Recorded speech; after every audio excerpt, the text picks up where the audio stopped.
Salmon, soy sauce, lemon, honey, we need parsley, olive oil, and garlic. Okay, let's start.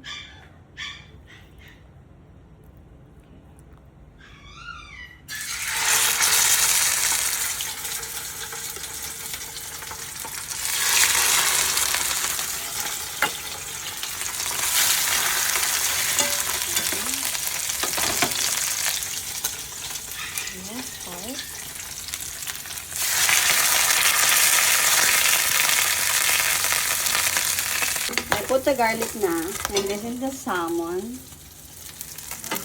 Hindi siya perfect, naiwan yung balat. Naiwan yung balat. I don't know why. Okay, good news. Natanggal ko yung balat.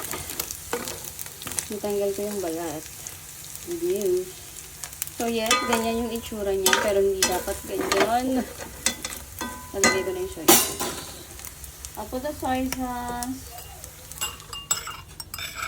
Mix it. Sunog na siya guys.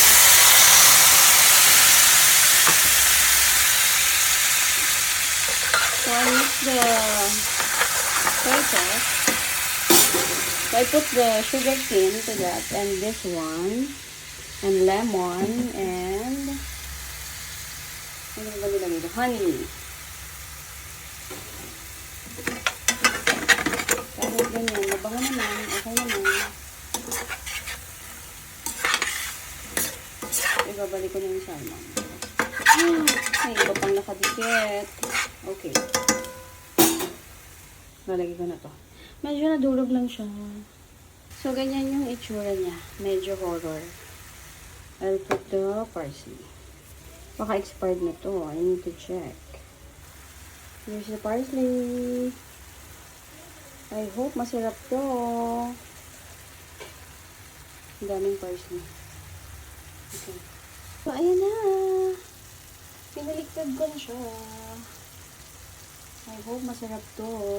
So, I need to put parsley again to the other side. Okay, madaming parsley tayo.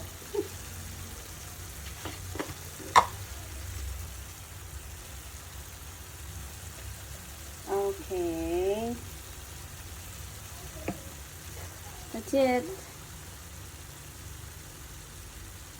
So, ganito yung presentation niya. Ayan.